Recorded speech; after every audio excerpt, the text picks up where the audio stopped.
Pambalita, pinangunahan ni Pangulong Aquino ang paglulunsad ng Fabrication Laboratory Shared Service Facility sa Bohol kahapon Mayo 2. Sa nasabing okasyon, tiniyak ng Pangulo ang paglalatag ng mga programang magsusulong sa lalawigan ng Bohol. Si Elena Luna ang ating tagapagbalita. Nagbalik ng Bohol si Pangulong Aquino bilang bahagi ng serye ng mga gawain upang magbigay pugay at pagpapahalaga sa sektor ng paggawa. Ayon sa Pangulo, muli niyang dinalaw ang Bohol para mangumusta at makapaglatag ng programang magpapasulong sa lalawigan. At sa pagbalik natin dito, talaga naman po kitang-kitang lalo pang ibinubuti ng inyong kalagayan.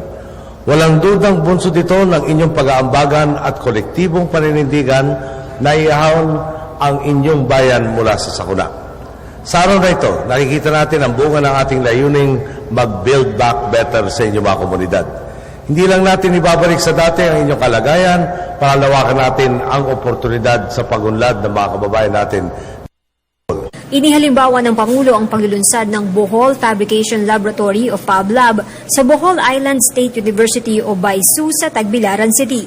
Ang FabLab ang kauna-unahang technical prototyping platform for innovation and invention sa bansa.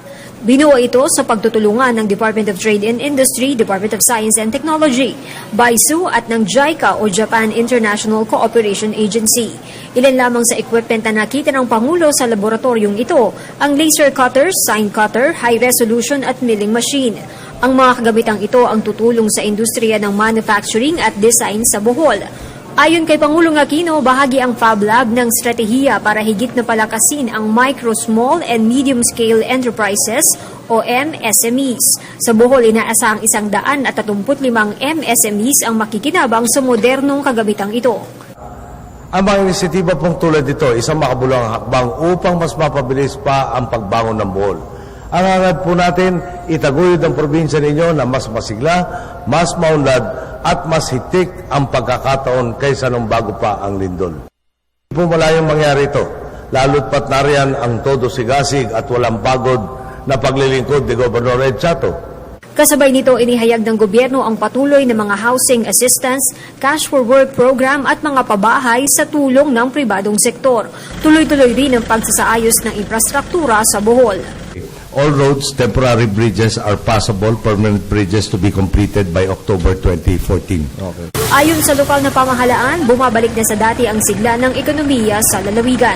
The economic side, umangat talaga tayo from where we were at the time of the earthquake, and the three pillars of growth in the province of Bohol, that's tourism on one hand, agriculture, and then we have information technology as the new pillar of economic growth. Sa tourism naman, especially during the Holy Week season, talagang umaangat sa 80%, nag 100% ng mga resorts. So bumabalik talaga yung turista natin.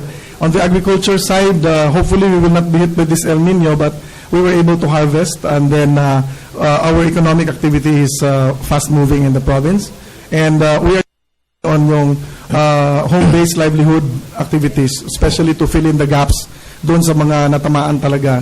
Samantala, sa usapin naman ng rehabilitasyon ng mga lugar na nasalanta ng Bagyong Yolanda, sinabi ng Pangulo na hinihintay niya ang presentasyon ni Secretary Panfilo Lacson para mabusisi ang mga plano para dito. Mula sa Tagbilaran City, Bohol, Elena Luna para sa Telebisyon ng Bayan.